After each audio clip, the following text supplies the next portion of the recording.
नाज़रीन आदाब, सियासत टीवी के तालीमी प्रोग्राम सियासत करियर गाइडेंस में आपका इस्तकबाल है। मैं हूं आपका मेज़बान मोहम्मद मुनीर और मेरे साथ मौजूद है माहिर तालीम एम ए हमीद। नाज़रीन, आज हम बात करेंगे, सबसे बड़ा अहम सवाल ये है कि आज का कि एमसेट और एफसेट में क्या फ़र्क है और जो तलबा तलबात इसमें कन्फ्यूजन रखते हैं तो उनके लिए क्या है, इसका खुलासा भी पेश करेंगे और जानेंगे कि इसमें के मौक़े क्या है और इसमें कौन कौन से कोर्सेज़ के तहत दाखिले दिए जाते हैं और रैंक क्या है और काउंसलिंग की तवारीख़ क्या रखी जाएंगी और कौन इसके लिए अहल है। सर, एक बहुत बड़ा अहम सवाल है, जैसे कि हम देखते हैं कि गुज़िश्ता कई सालों से हम एमसेट कहा जाता था, लेकिन अब एफसेट हो गया, तो इसमें कन्फ्यूजन जो है ख़ासतौर पर बच्चों को गुमराह कर दे रहा है। हाँ, सबसे पहले हम बात इंटरमीडिएट एमपीसी और बाईपीसी तलबा के लिए तेलंगाना स्टेट का होने वाला अहम इंट्रेंस इम्तिहान, जैसे मुझसे मुनीर ने बताया कि एमसेट था, EAMCET मशहूर था, हमेशा होता था। 2024 में उसका नाम बदलकर EAPCET, एम की जगह पी ला दिया गया, यानी engineering agriculture pharmacy common entrance test. अब ये हो गया एफसेट, जो पहले था एमसेट। मेडिकल की जगह फार्मेसी आ गया। इसमें चूँकि एग्रीकल्चर के साथ फार्मेसी भी है, इंजीनियरिंग भी है। एमपीसी के स्टूडेंट अलग कोर्सेज के लिए एलिजिबल है, बाईपीसी के लिए कोर्सेज अलग एलिजिबल है। और बड़ा जो कन्फ्यूज़न है, एक ही नाम है एफसेट एमपीसी के लिए, एफसेट बाईपीसी के लिए, लेकिन एफसेट के एमपीसी की काउंसलिंग अलग है, कोर्सेज अलग है। वैसे ही एफसेट बाईपीसी की काउंसलिंग अलग है और उसके कोर्सेज अलग है। जी सर, हम देखते हैं कि तब्दीली की वजह क्या है और ख़ास तौर पर इस साल जो है तब्दीली आई है, तो बच्चों में क्या रुझान पाया जाता है? तब्दीली की वजह यह है कि जो कोर्सेस उस इंट्रेंस इम्तिहान के ज़रिए हैं उसको रखने के लिए साबिक़ में चूँकि जब एमसेट था तो मेडिकल कोर्सेज भी एमसेट के ज़रिए थे। अब मेडिसिन के लिए कौमी सतह पर नीट हो गया, जिसमें MBBS, BDS और आयुष कोर्स चले गए। इसीलिए एम को निकाल कर पी लगा दिया गया।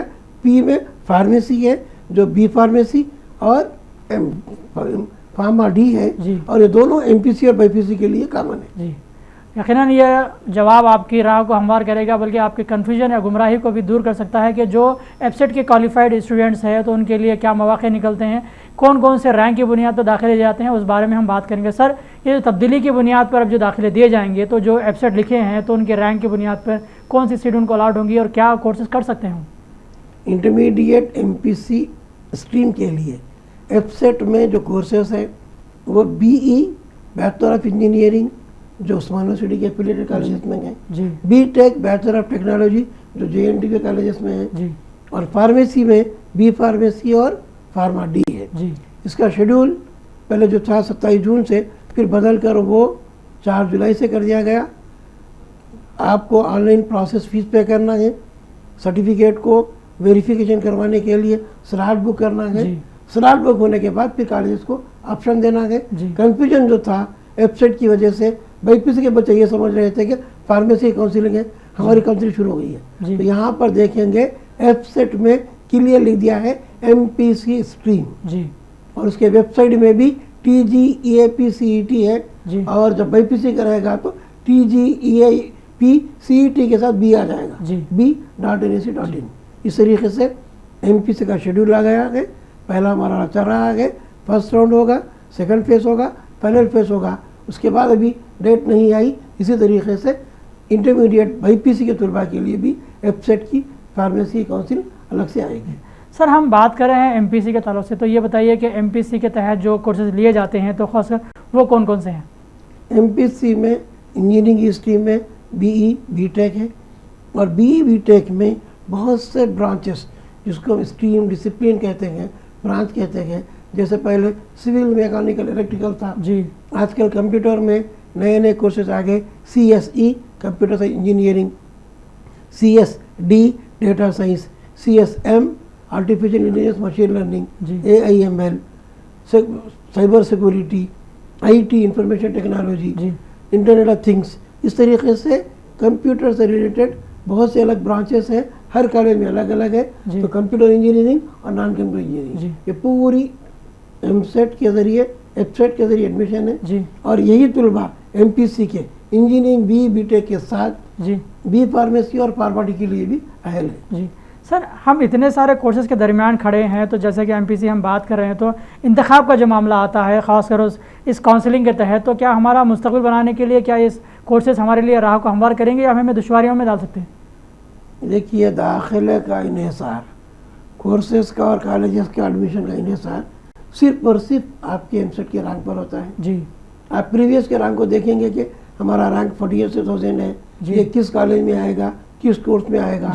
कई लोग प्लानिंग नहीं करते, ये नहीं देखते कि उनका रैंक क्या है। आपको एडमिशन आपके रैंक की बेस पे अलॉट होता है, ये नहीं कि टॉप नाम डालने से। एक तालिब इल्म का रैंक बहुत दूर है और वो सिर्फ टॉप कॉलेज के नाम नहीं डाल दिया, तो सीट अलॉट नहीं हुई क्योंकि जिससे नाम डाला था वो रैंक वहाँ पर नहीं आया। तो प्लानिंग क्या करना चाहिए आपको, जो मैनुअल रहता है मैनुअल पर course code, college code, order of preference अपने रैंक के लिहाज से देंगे तो आपको सहूलत हो जाएगी कि ये मेरा रैंक है, ये कॉलेज में सीट मिल जाएगी, इसमें हम ट्राई करेंगे, यहाँ मुमकिन नहीं है लेकिन इसको फर्स्ट देंगे फिर ये कॉलेज। यकीनन ये सवाल आपकी राह को हमवार करेगा, बल्कि आपकी ज़िंदगी को भी बेहतर बना सकता है कि जब जिस कोर्स में आप दाखिला लेना चाहते हैं तो उसकी बुनियाद है रैंक। रैंक जितना अच्छा रहेगा फिर उस कोर्स के अतबार से आप उस कॉलेज का भी इंतखाब कर सकते हैं। सर, हम इंतखाब की बात करते हैं तो अक्सर देखा जाता है कि रैंक जो है हमारा अलग रहता है और हम जो है चाहते हैं कुछ और है। बताया ना मैं आपको, एडमिशन के लिए अपने रैंक को देखना है, रैंक के साथ कॉलेज को देखना है, फिर कॉलेज में भी अहम ब्रांच है।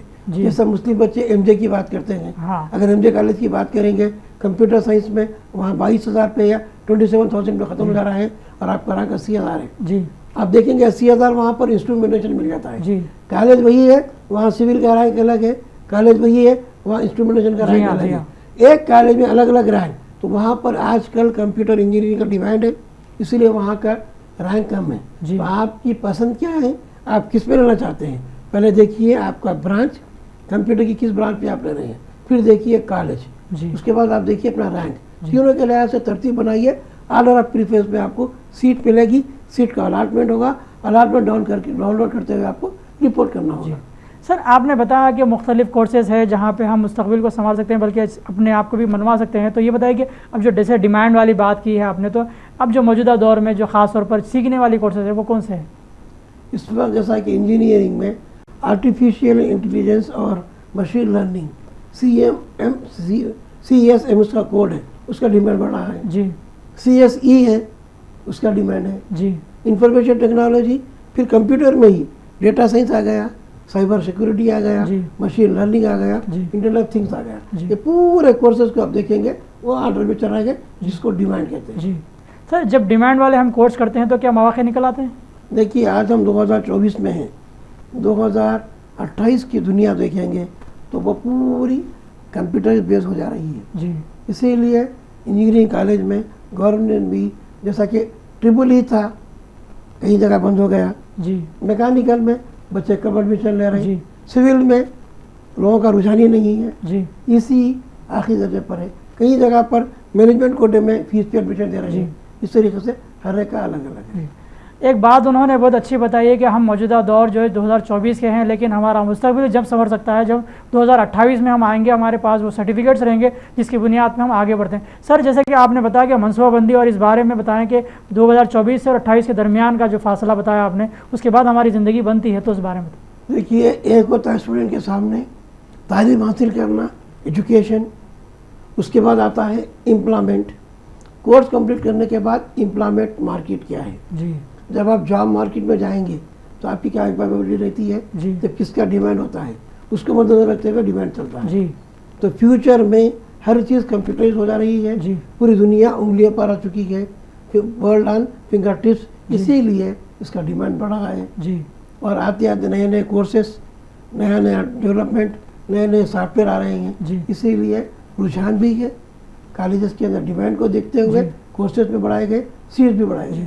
ये वक्त की ज़रूरत है कि आपका इंतखाब किया कोर्स आपके मुस्तकबिल को संवारने के लिए आगे के मराहिल को तय करेगा, बल्कि अपनी ज़िंदगी को भी नया रुख दे सकता है। अगर मनसूबाबंदी तरीके से आप अपने कोर्स का इंतखाब करें और उसमें कामयाबी से आगे बढ़ें तो फिर आपके लिए कोई रुकावटें नहीं होंगी। सर, अब हम काउंसलिंग की बात करते हैं तो ये बताइए कि स्लॉट आपने बुक करने की बात की है, मुख्तलिफ ज़राए से जो है सोर्सेज मिलते हैं इन्फॉर्मेशन के, तो अब जो सूरत हाल है तो उसमें हमें क्या हिकमत अमली अख्तियार करना चाहिए?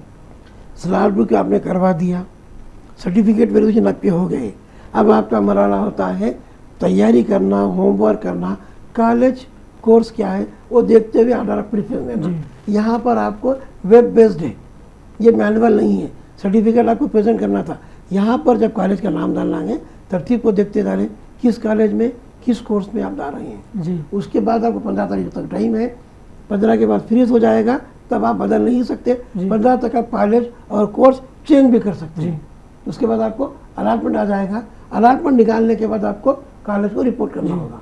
सर हम अब जैसे कि आपने बताया कि 15 तारीख लास्ट डेट है, उसके लिए जो भी चेंजेस करना है उससे पहले करना है। को इस दरमियान में होता यह है कि जब हम कोई इंतखाब करते हैं कॉलेज का या कोर्स का, तो दरमियानी मामले ऐसे आते हैं कि अरे फ़लाँ कोर्स करना था, फ़लाँ कोर्स में आप एलिजिबल थे, फ़लाँ के लिए क्यों नहीं। इसीलिए आपको एक फेस पर फाइनल नहीं है जी। जैसा कि आपने सवाल किया, बड़ा अच्छा। अगर आप किसी कोर्स में मिल गया एडमिशन, किसी कोर्स में मिल गया, आप उससे सेटिस्फाई नहीं है जी, आप सेकंड फेज में स्लाइडिंग कर सकते हैं जी। सेकंड फेज में कॉलेज भी कोर्स भी बदल सकते हैं जी। ये फेज 1 है। इसके बाद फेज 2 आएगा, फिर आपका फाइनल फेज आएगा, फिर आपका इंटरनल स्लाइडिंग होगी। सर अब हम बात करें रैंक की बुनियाद पर जो मिलने वाले दाखिले हैं या सीट्स है, तो उस बारे में बताएं। देखिए हर कॉलेज के अंदर देखेंगे कैटेगरीज हैं, ओसी जनरल, ओसी फीमेल, फिर रिजर्वेशन में SC ST BC ABCD E, फिर आपको माइनॉरिटी में ओनली माइनॉरिटी और EWS। तो आपको चाहिए कि आप अपनी कैटेगरी और कॉलेज को देखते हुए तरतीब दें। जी। तो आप ये बताइए कि सर जैसे कि माइनॉरिटी की हम बात करते हैं, तो क्या हमारे नौजवानों में रुझान पाया जाता है जो असली तकाज़ों को पूरा कर सके। अब चूँकि MPC के बच्चों में एक अहम बात ये आई है कि वो लोग इंटरमीडिएट में तो अच्छा मुजाहरा कर रहे हैं, लेकिन वो एमसेट क्वालिफाई नहीं कर पा रहे। जी हाँ। या फिर इंजीनियरिंग के सब्जेक्ट बैकलॉग बढ़ जा रहे हैं। तो उनको चाहिए कि इंजीनियरिंग में एडमिशन लेने से अहम है कि वो कोर्स को पर्टिकुलर पीरियड में 4 साल में ही मुकम्मल करें, बैकलॉग ना रखें। वो प्लान करके सही मेहनत करेंगे तो अच्छे इंजीनियर बनेंगे, उनको अच्छा जॉब मिलेगा। सर अक्सर हम देखते हैं कि ख़ास तौर पर असरी तालीम हो या फिर आगे की तालीम हो या आगे बढ़ने वाली मामले हो, तो इंटरमीडिएट के बाद बच्चों का रुझान कम नज़र आता है, खासकर मेल का। हाँ, क्योंकि बच्चों के पास प्लानिंग नहीं होती या वो लोग फ्यूचर के तय सीरियस नहीं होते। संजीदगी उनके पास 3rd ईयर के बाद आती है। अगर वो 1st ईयर से सोचेंगे उनकी फ्यूचर के लिए तो आ जाएगा, वरना नौजवानों में तो ये रुझान है, उसमें उनका उम्र का भी कसूर है। जी, यकीनन ये रिवायत जो बनी है ख़ासतौर पर बच्चों के लिए, जो लड़के हैं वो अपनी तालीम पर तवज्जो ज़्यादा नहीं देते और इंटरमीडिएट के बाद ऐसे ज़रायों पे जो है उलझे हुए रहते हैं जहाँ पे उन्हें रोज़गार का भी मसला रहता है, कहीं घरों की जिम्मेदारी भी होती है, लेकिन पढ़ाई की तरफ ज़्यादा तवज्जो नहीं देते। लेकिन जब वो तालीम हासिल करते हैं तो उनके लिए बहुत सारे मौक़े भी निकल आते हैं। सर हम मौक़ों की बात करें तो ख़ासतौर पर हिंदुस्तान में ही नहीं बल्कि बैरून मुमालिक में भी इसके लिए कोई मौक़े हैं। बहुत है जी। देखिए इंजीनियरिंग एक प्रोफेशनल डिग्री है।